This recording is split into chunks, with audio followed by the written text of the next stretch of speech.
Can we do an energetic sort of entry so we get everyone's energy up? How's the Josh? Hi. I like that though. Let's try it one more time. Ready? 1, 2, 3. How's the Josh? Hi. I like how you didn't say sir after that. But, okay, so New India Manthan is basically a platform where you guys get to engage with the policy leaders, influencers, and thinkers of today. And I think that this is a really, really cool platform because it's not just a chance for you to listen, but you can also engage with our guest today. So are you guys excited? Little more, little more. All right. So before we start, there's just a few ground rules. Just out of respect, this is being live streamed on multiple fronts. So if you could keep your cell phones silent, just out of respect to our guests and to each other. Also, we're going to open it up for questions a little later, so wait until the mic gets to you, otherwise your question will not be captured. And let's give respect to whoever's asking questions as well. Everyone good? All understood? All phones on silent? Which I think I'm going to do as well.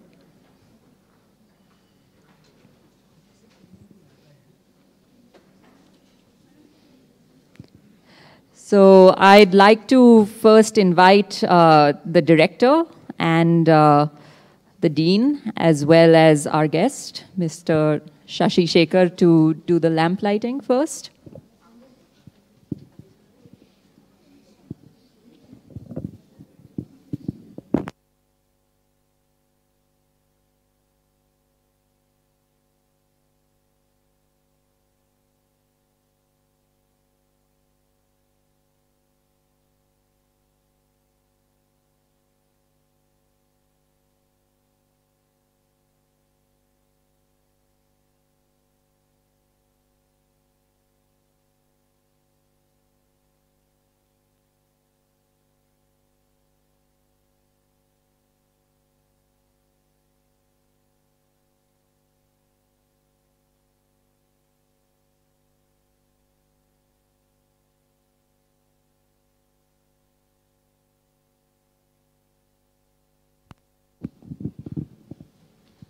And would I be able to invite the dean and the director to give a brief about the program as well?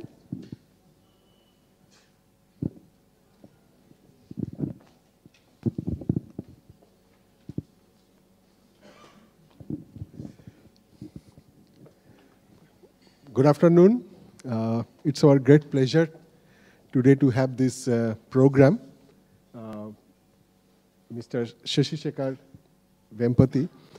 He has done his BTech from IIT Mumbai, and after that he has worked for almost like 17 years in Infosys, and then he has joined last year in this Prasar Bharati.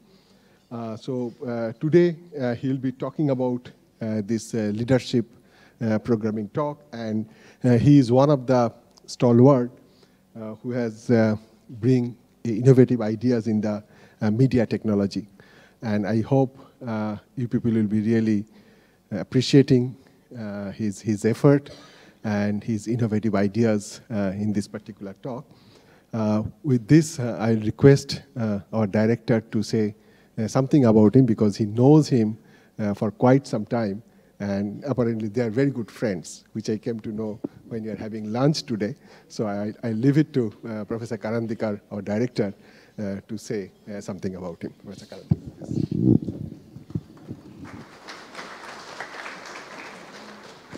Karandikar. First of all, good afternoon and a very warm welcome to this program. As was pointed out by Priyanka, that under this New India Manthan series of lectureships, we have policy makers who are actually influencing the policy at the top government level to engage with them and suggest and understand how the policies are formed, what are the new things that are happening, and you know, and particularly coming from from our institute, like IIT Kanpur, that how actually technology interventions can shape the policy. And therefore, today's talk is on the on broadcasting. And as I know that today's speaker is the CEO of Prasar Bharati, which is actually an autonomous body of the Government of India, responsible for the broadcasting in the country.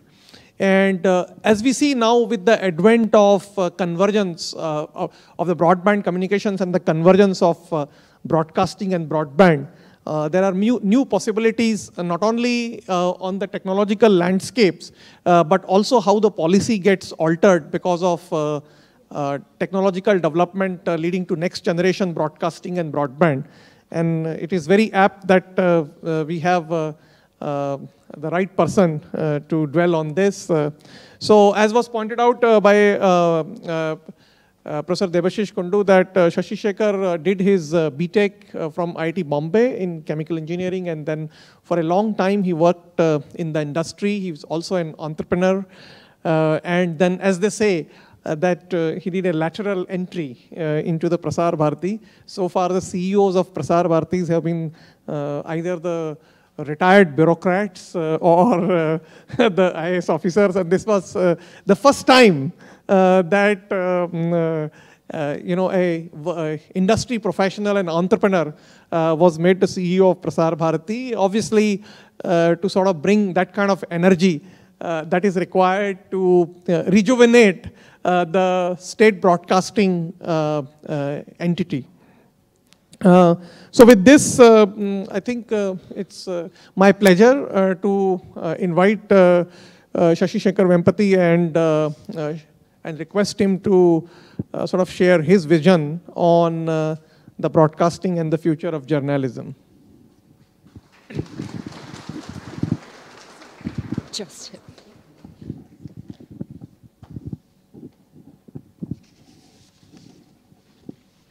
I think we want to present you with a bouquet before you start.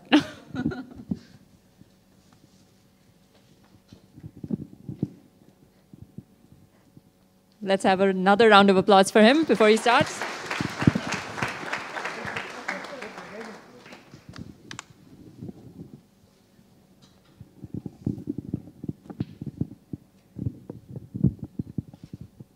Would you like to start? Yep. Floor is yours. I don't. Do you want the color? Yeah.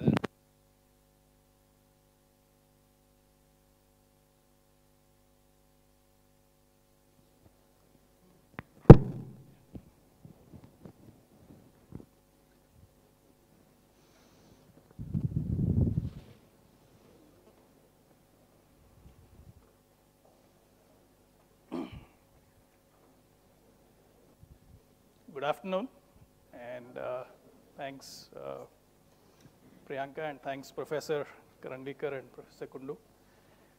Actually, Priyanka stole my opening line. I thought I was going to say, how's the Josh, but we already did that. So I'll get going. I think very, very delighted, and more than that, very humbled and honored and privileged to be here. It took a few decades to get here, because over lunch I was just sharing with Professor Karandikar that when I gave JEE back in '91, I wanted to come to IIT Kanpur and do physics. But my dad wouldn't have that. He said, no, you got to go do engineering. So I ended up doing chemical engineering instead of coming here to do physics. So a few decades later, at least, I'm here in IIT Kanpur and very happy to be here. When I was looking at the topic today, and in terms of what I wanted to share in terms of broadcasting and the future, I think it's very apt that the series is titled as engaging with leaders of tomorrow. I think everyone in the IIT system is an achiever, has gone through a very rigorous process of merit, and so every one of you here will shape the future of India in some sense. So I think this is a very important dialogue. So this is broadly what I wanted to cover today. Talk a little bit about broadcasting in general, again, most of you are probably familiar with it. You're probably living this reality. Some of you are influencing this reality as consumers as well. And then take a look at public broadcasting in particular, because that is what is my current responsibility. And how is public broadcasting evolving across the globe, specifically in India, and what role is it playing in this emergence of a new India? And then look at the road ahead, what are the challenges, and what role should media play, what role should journalism play, and then share a few personal reflections. This is broadly what I had in mind. And I think this topic couldn't have come at a more important moment as this, because as we speak, there are large events happening in our greater neighborhood, and the role of media and journalism can be more crucial and critical than ever before. So what is the general state of broadcasting? I think when we were growing up, you only had one channel, one radio station, the era of Doordarshan and All India Radio.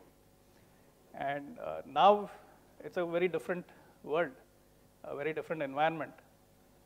There was this chairman of Procter & Gamble, I think Mr. Lafley, he had coined this phrase, the first moment of truth.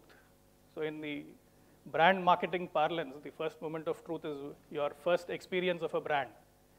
And I'm sure this generation has probably no first moment of truth as far as Doordarshan and All India Radio goes, because you've grown up with satellite TV and multiple radio stations and cable and most probably internet, several portals and so on.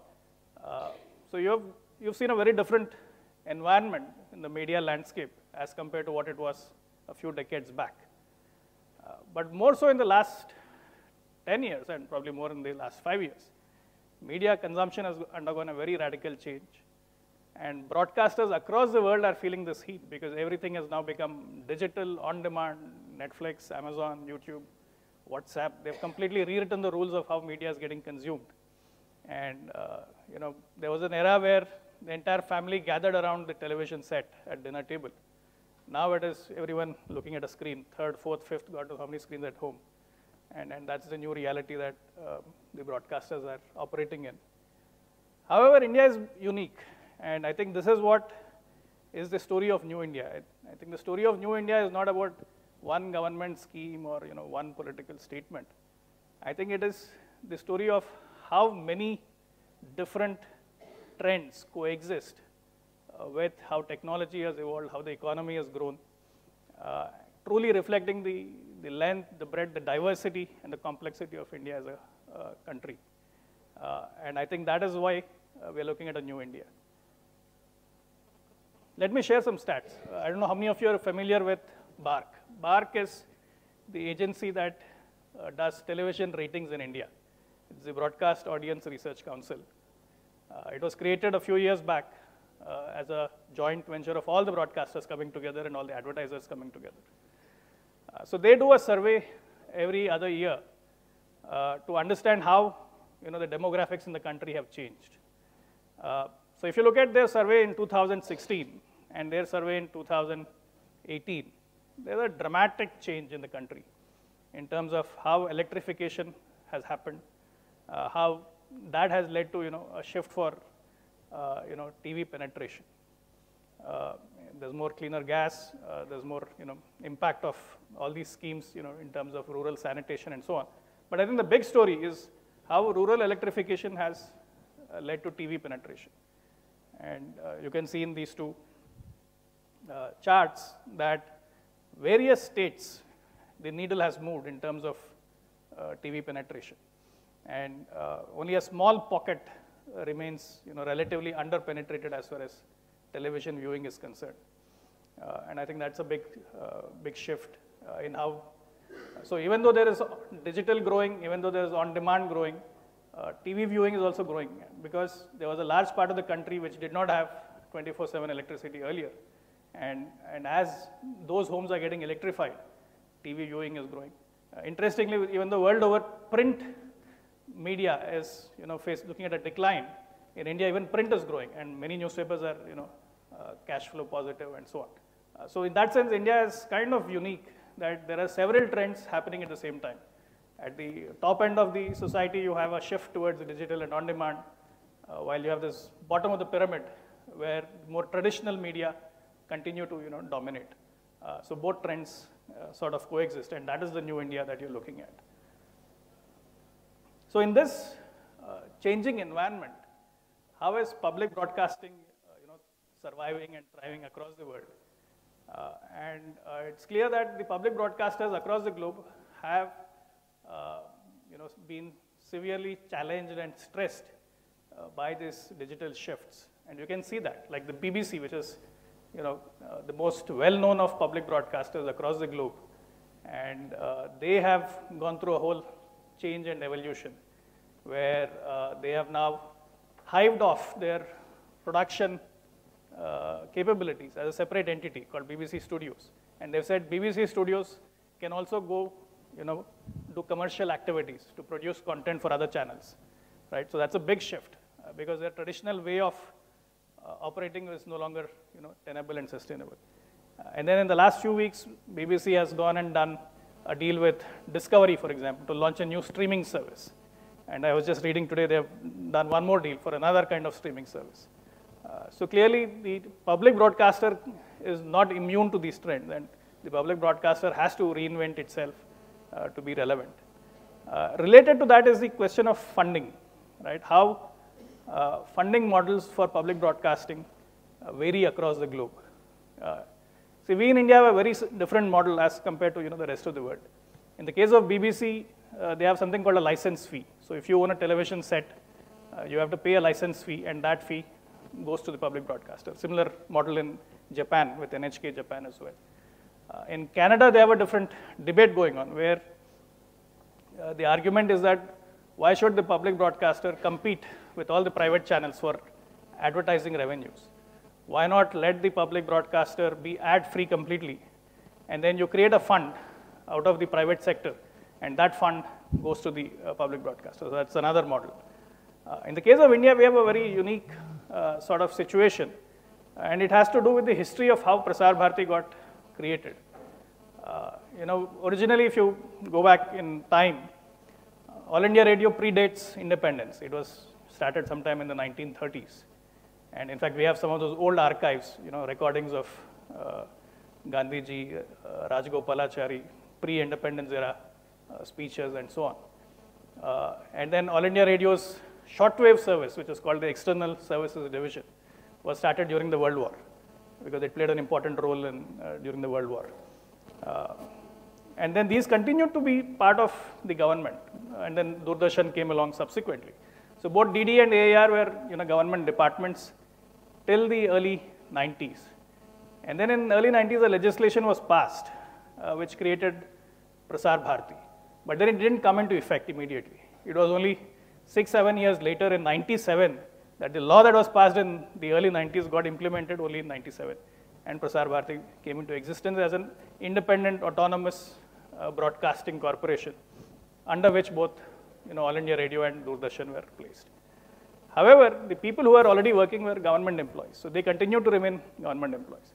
So the funding model in India is slightly hybrid, where the wages of all these employees comes from the government, while all the operations of the public broadcaster have to be funded by the public broadcaster itself. So we have to generate enough advertising and commercial revenue to fund our operations, and no public broadcaster in the world does that. And so that's a reality that people miss out in the context of DD and AIR.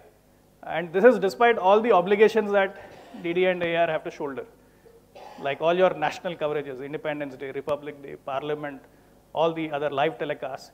So all that despite, because none of that is monetizable, none of that is commercially generates any commercial revenue. But despite that, we have to be really efficient to generate enough revenue to fund our operations. So that is a very unique challenge of the public broadcaster. So what is Prasar Bharati today? It is not one channel or one station. In the case of Doordarshan, it is 24 satellite channels and a large number of terrestrial stations. In the case of All India Radio, it's a very complex network running into a few hundred stations, covering the entire length and breadth. But I think the real complexity is the bottom, the last bullet point there, the number of languages and dialects in which content is created. And I think that is the real complexity, the real challenge of the public broadcaster, both in terms of Indian languages as well as foreign languages. A very unique experiment that we did a few years back was when we started something called Free Dish. Free Dish is a free-to-air DTH platform. What is unique about this is that you don't have to pay any monthly subscription fee. You just have to buy a set-top box and a dish one time, and you get a bouquet of channels free for life. And it is extremely popular in rural India.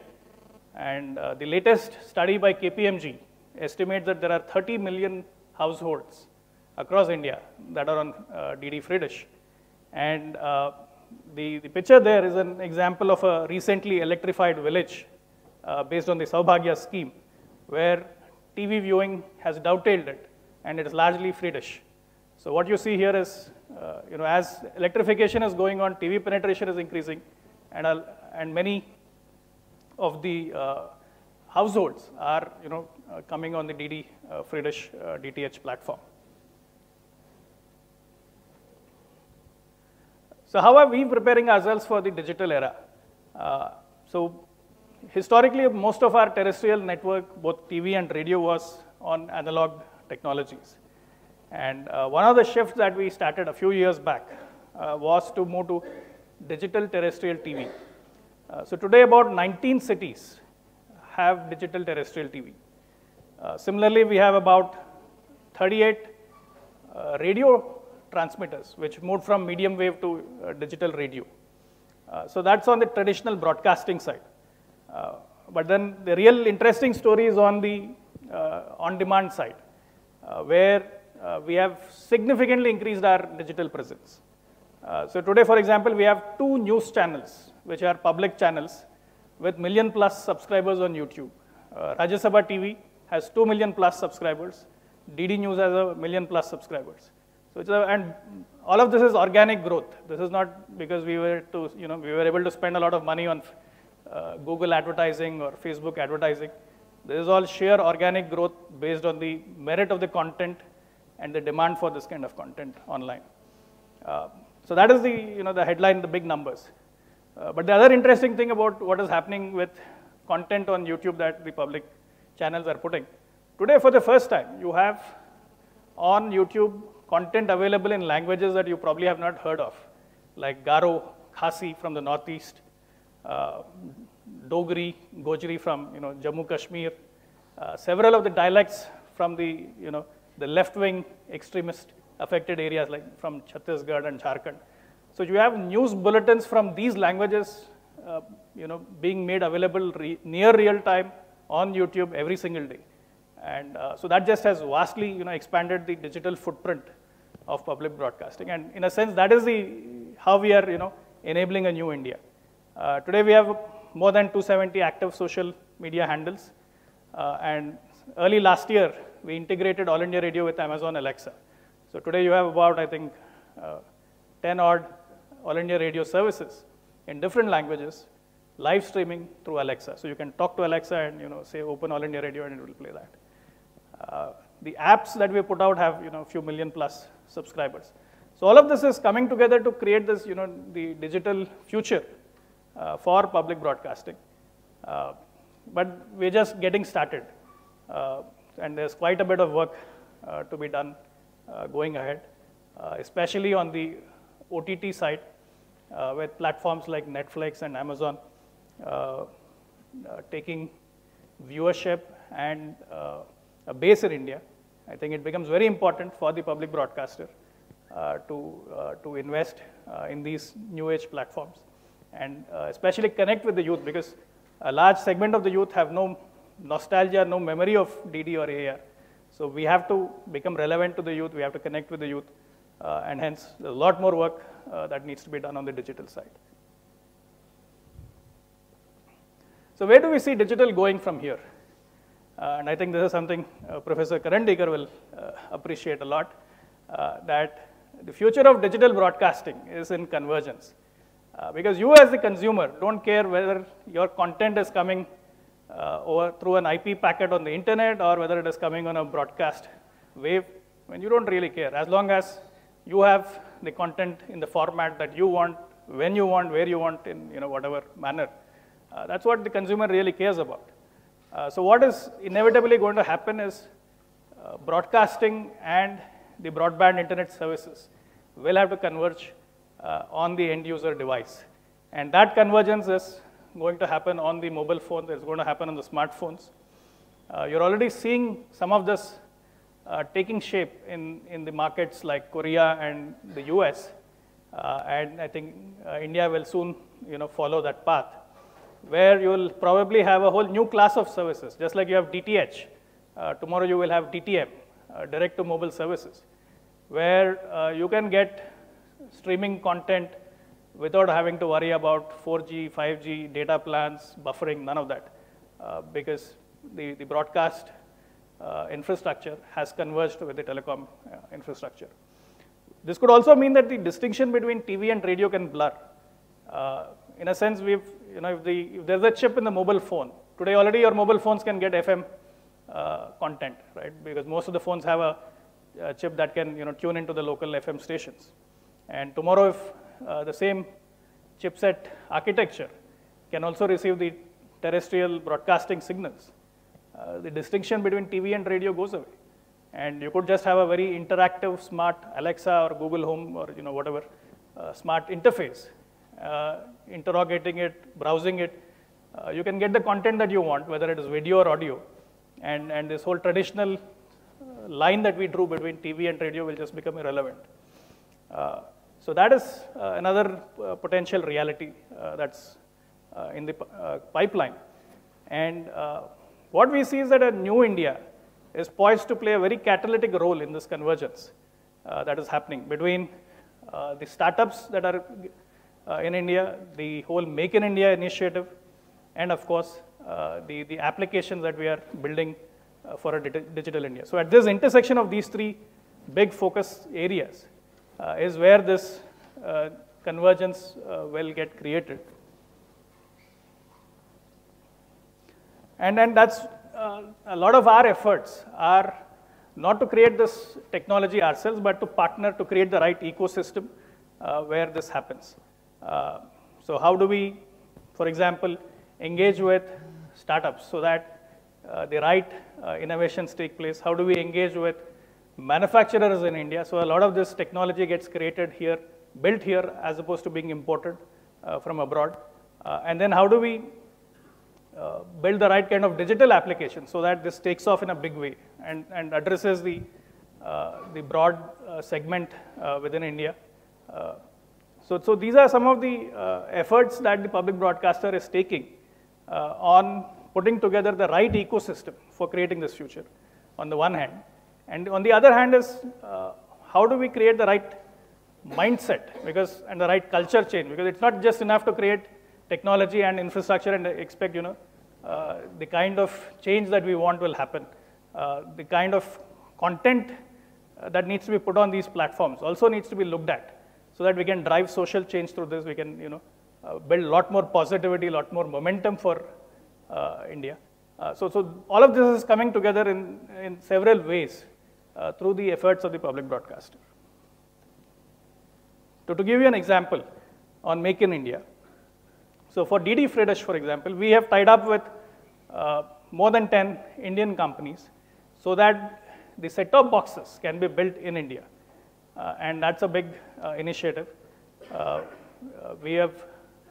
And as a first step, we said that to seed the market, we will invest in the set-top boxes. So we're going to distribute these set-top boxes in the border areas, in the left-wing affected areas, so that areas which are currently dark, which are currently off the radar as far as traditional broadcasting is concerned, those homes can be seeded with these Fredish set-top boxes so that the right content, the right messaging reaches these homes. So that is one initiative. Another is through the GEM portal, which is another big initiative of the government. A lot of our procurement is now happening through the GEM portal so that Indian manufacturers, Indian vendors are able to supply a lot of the things that we need. Similarly, on the startup side, I think this is a great example of how this convergent future will get created. So there is the startup out of Bangalore, which is building the mobile chipset for this convergence between broadcast and broadband. And the big majors from Korea and from the US are working closely with the startup. So it's a great story of how Startup India, Make in India, and Digital India can come together to create this direct-to-mobile future on mobile phones, where you can directly receive terrestrial TV signals and on-demand content on the mobile phone.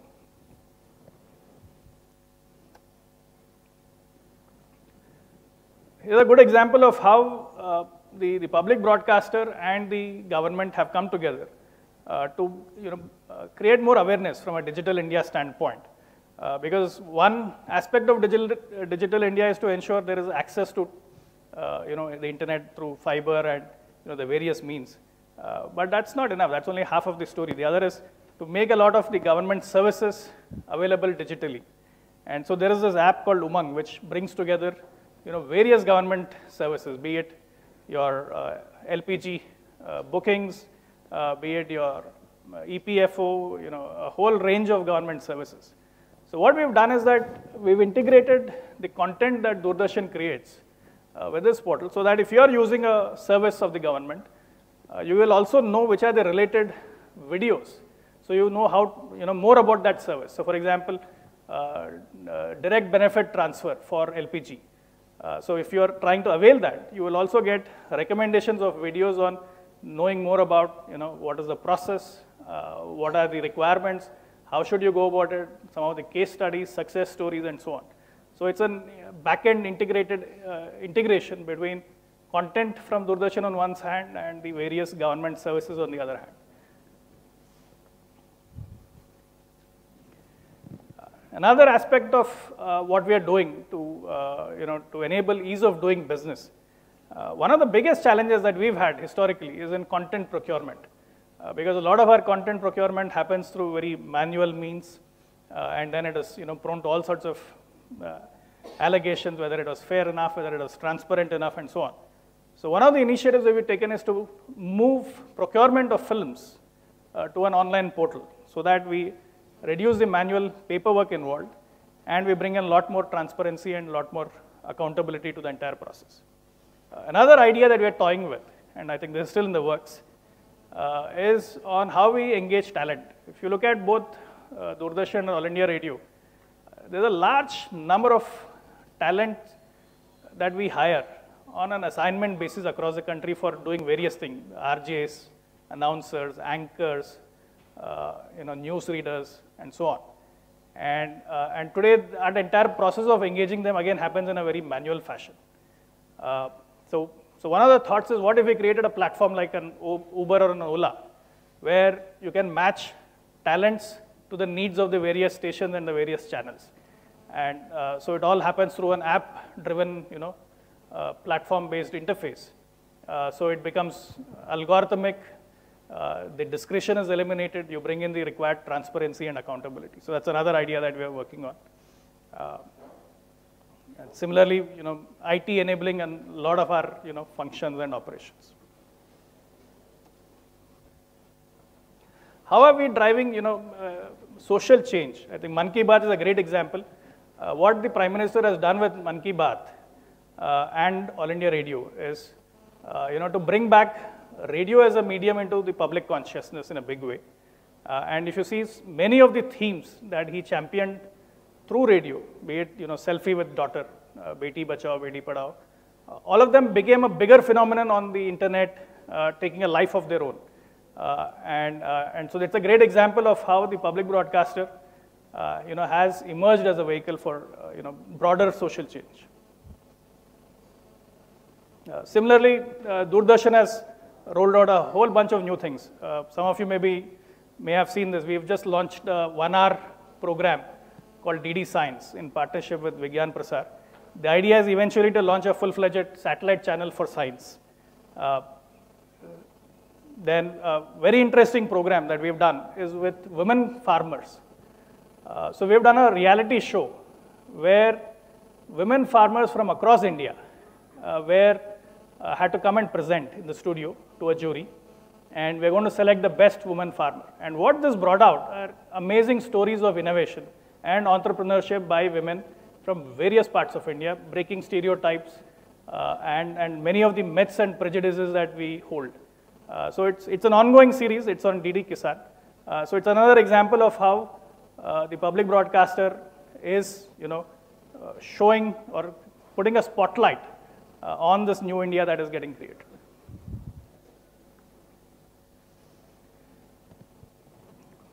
And then reaching the last mile, of citizenship.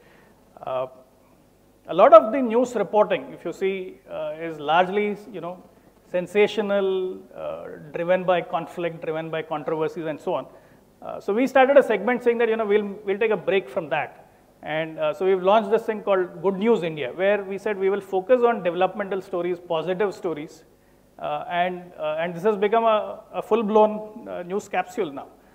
Similarly, Swachhta Samachar, which only focuses on, stories around how municipalities across India and NGOs and citizens are driving the social change towards a very clean and, healthy India. So these are some of the examples of the kind of content which is not, commercially viable, which is very important for social change, and is being presented in a manner where it's digitally available as well as being available on TV and radio, and is playing a role in creating this new India.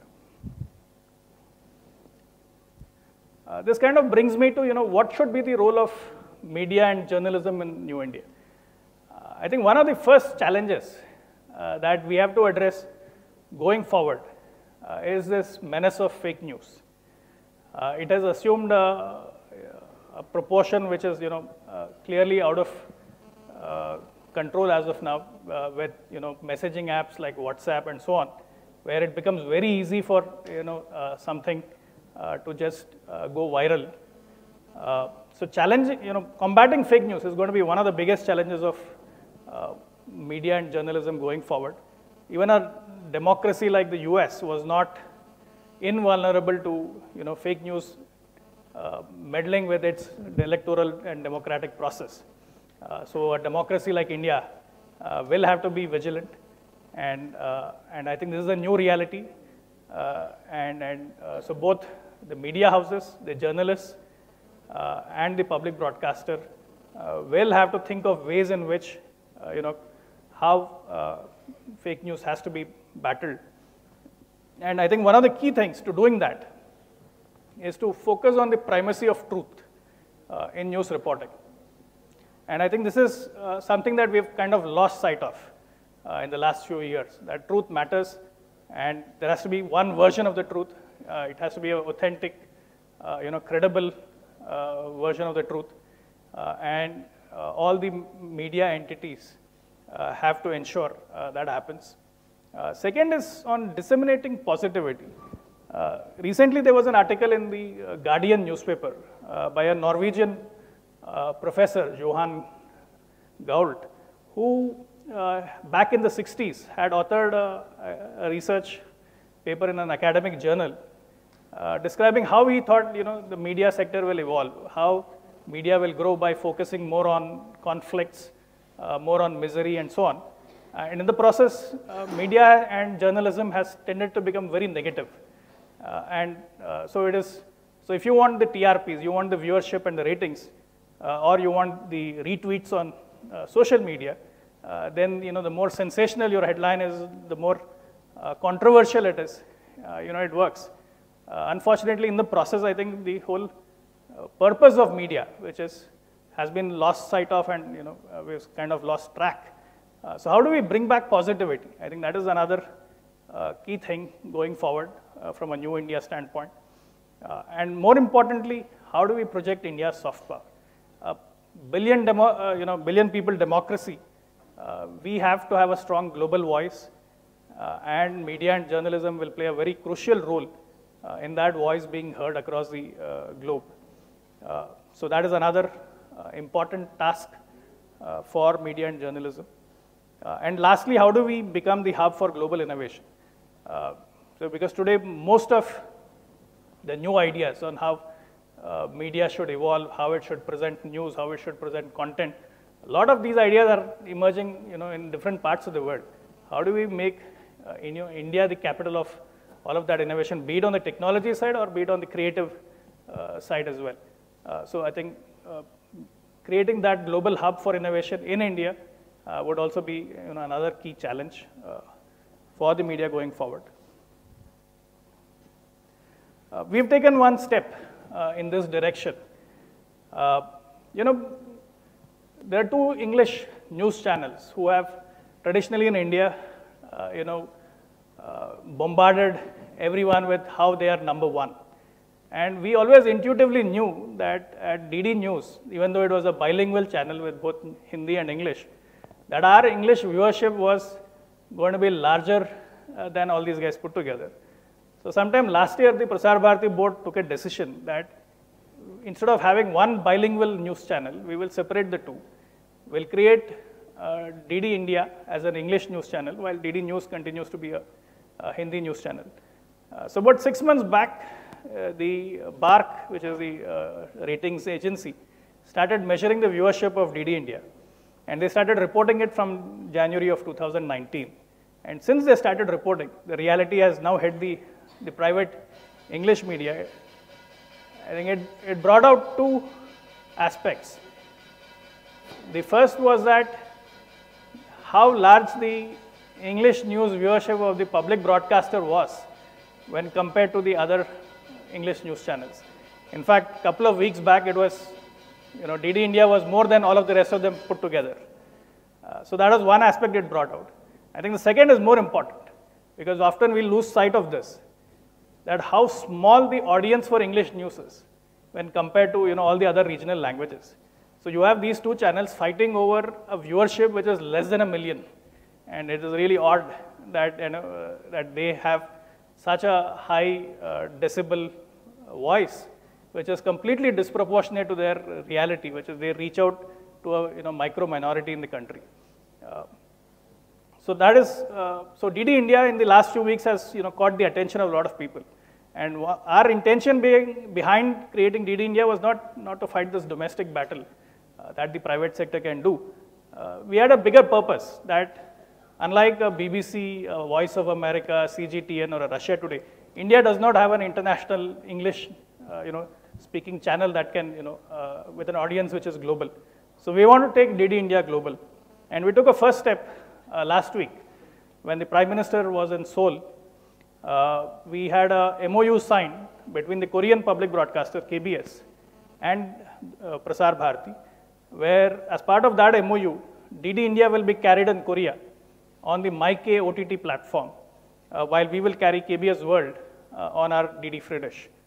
So this is a baby step towards creating that global voice for India, and hopefully this platform then addresses a lot of these challenges that we have spoken about from a new India standpoint. So that's broadly what I had to share in as far as the public broadcasting and so on is concerned. But I thought I'll also share some personal thoughts as well, since I'm at an IIT after a few decades. It's one thing to talk about a new India in all these stats and figures and so on. But I think one aspect that I can see back when we were at IIT and now this reality when you guys are at IIT, what has changed? The years that I was in IIT, 91 to 95, were very crucial years for India. We had just come out of a very traumatic period, a lot of uncertainty.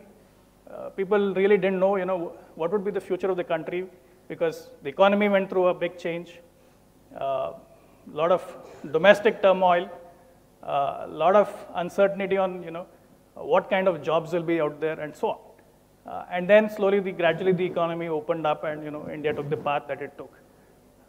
So that was the environment then where you went into college not really knowing what the future was going to be like of the country and the global, reality. And now you have a very different scenario where it is less about, whether you will get that scholarship to go to do an MS or a PhD. But now I think people are more thinking about, will I get funding to start my own startup? right? And that confidence from an entrepreneurship standpoint, that confidence that the country is secure and I can do what my passion is and realize my dreams. I think that is the new India. And I think that is a dramatic change from what it was a few decades back. And I thought this is something that I should share. So thanks again for this opportunity, and very happy to take any questions. Round of applause.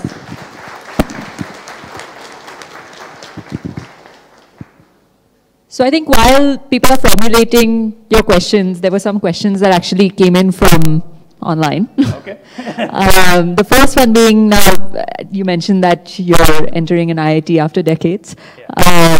Especially IIT people sitting in front of me, what are the types of, when we're talking about this convergence and the challenges that you face in terms of dialects especially, when we're looking at the future of digital journalism, what are ways in which youth can get involved in media careers that are not necessarily on camera or On camera video. operators? Well, actually, you'll be surprised at the number of IITians who have actually taken to journalism, which came as a pleasant surprise to me. Within Doordarshan itself, I know of at least 3 officers who work in the DD News setup who are actually from IITs. And then I was also pleasantly surprised to learn the head of the political bureau of the Indian Express is one of my juniors from IIT Bombay. So that aside, I think to your question on how can youth contribute, to the media sector, I think there's a lot of technology that will be used, because this is one sector which is known for its limited use of technology. And to give you an example, when I was doing my chemical engineering at IIT Bombay, we had our field training at the Reliance facility in Patal Ganga. And one of the first things that struck me when I went there is, you hardly saw a human being. I mean, you had this huge refinery, huge petrochemical complex, and no human beings anywhere, because it was fully automated. You had some few people sitting in a control room, and and when you come to media sector, it is the opposite. It is only people. You see so many people. There's so much of manual activity. So there's a huge scope for automation. I think that is one of the first areas where I see technology playing a role. Second is algorithms, especially the language diversity, what you were talking about, dialects and so on. And the sheer language diversity that we have in India, I think we can do with a lot more algorithms, which are very friendly as far as natural language capabilities are concerned, so that we are able to quickly put out content in these hundreds of dialects and languages. Because today that involves a lot of manual activity and hence is prone to errors and so on. So artificial intelligence, algorithms will play a big role going forward. Any questions from the audience? So I'm going to ask another question from online. There was one really interesting question, and it touched upon your statistic of newspapers still being a primary source of news in parts of India. Where do you see the future? Because you made a very interesting analogy in your presentation regarding when a village gets electrified, they're shifting towards television. In rural areas, radio and newspaper are the mainstreams of news. So where do you see that going? I mean, you'll be just amazed at how they've already made the leap from traditional TV and radio to smartphones, and I think that's so there was an interesting analysis that was done by one of the technology companies which does geo mapping and location-based services. So they looked at where are their largest number of queries coming in India, and some of the rural districts of UP are generating those just because of the sheer amount of road building that has happened. And how the economy is growing in these parts of Uttar Pradesh. A lot of people are using smartphones to find directions, to find landmarks, all kinds of things. Any questions? There's got to be one.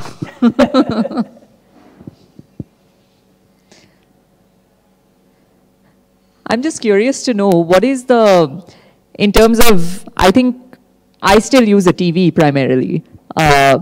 Most people here, I talk to my nieces and kids even younger, and they are just on their laptops. They don't even need a TV. So I'm just curious to know, out of all of you guys, do you guys have a TV besides at your parents' home, which is your home as well? But do you guys feel that you need a TV in the future?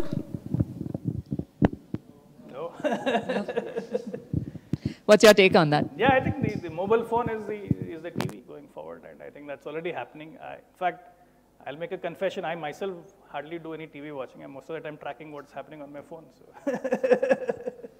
And when are those, this was a question that a couple of people asked, when are those chips available where we don't have to worry about our mobile data? And, we were just chatting over lunch, and we think probably by the end of the year, I think we should have these chipsets which can receive the TV signals directly on the phones.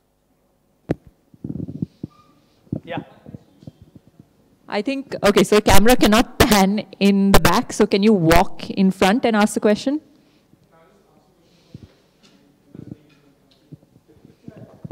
Let them get you a microphone so we can all hear you clearly.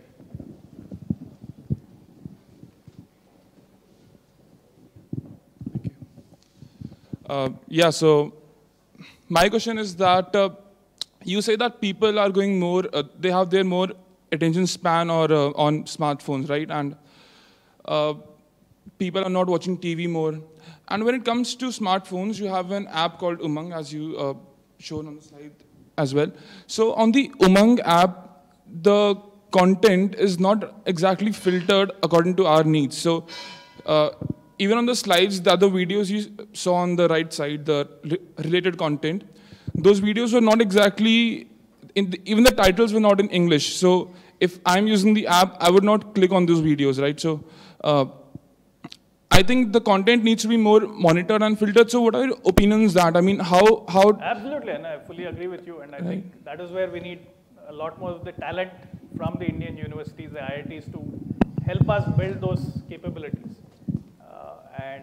So that we can make our app interfaces more intelligent, more intuitive. One of the things I've done, for example, on our mobile app for news, is that it gives you an option to choose languages. We have about 20 odd languages. And I've told them that based on the language choice, the default streaming service should be different. So if you have chosen Hindi, then it should stream DD News. If you have chosen English, it should stream DD India, and so on. But that's a very manual way of doing it. I think what you're suggesting has to be done more intuitively, algorithmically. And I think we need those kinds of capabilities to be built out by all the brain power here, rather than depending on the big platforms. Because the big platforms have no commitment for a new India. The commitment for new India will have to come from all the intellectual capital here. So we'll have to build our own algorithms, our own intellectual property. And when I wrote a paper on artificial intelligence a few years back, and that was one of the big issues that I flagged, that we are so dependent on technology from outside, and that's a big national risk as well. So we have to build these capabilities within India.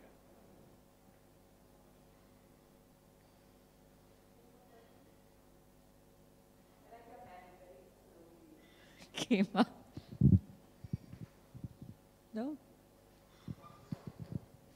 Do you have any questions for our audience?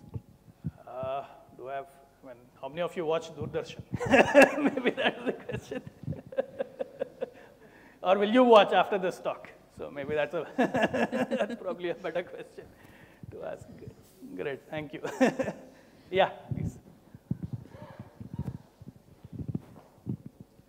So now you said we are now on the platform of the international level on DD India, but what is the vision for the next coming days?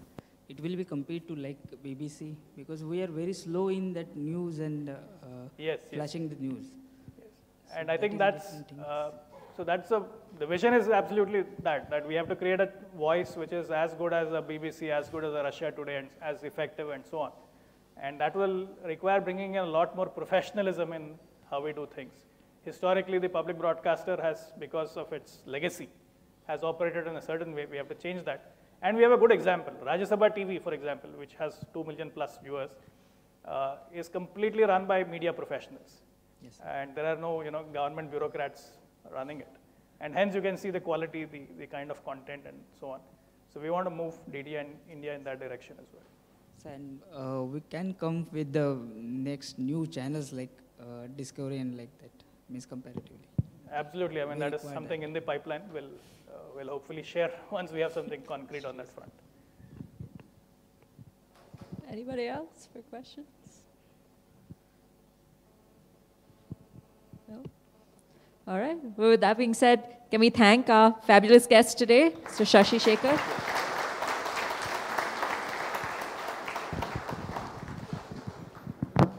How's the Josh? Give up. I give up. You should do it. Well, my Josh level is very high, so I don't know about them. All right.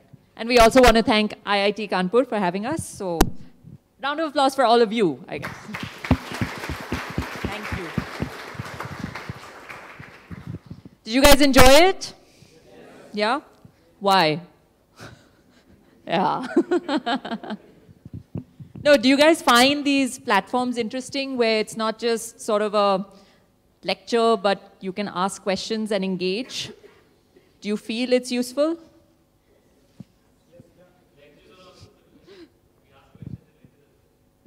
Sorry? I didn't hear.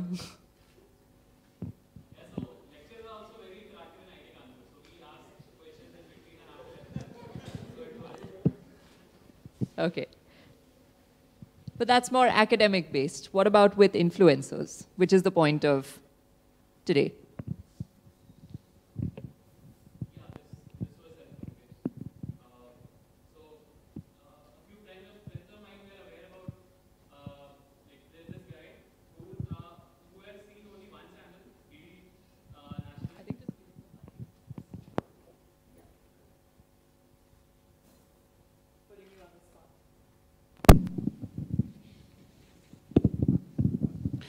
Yes, so many of us are not aware about DD National and the National Broadcasting Channel of India, but few of us have been, like a friend of mine, Alok, he has been watching only this channel throughout his student life, because only this was the channel in his student life. And yeah, I was not aware, so he asked all of us to come and see what is the challenge that we are facing, and how can we move this ahead and bring it at par with other countries. So this was helpful, and I got to know what are the challenges and what is the content that we have, and so that it can penetrate rural India as well. So yeah, it was helpful for me. Thank you. All right. Final round of applause. That concludes New India Manthan. I hope you guys enjoyed yourself. Thank you.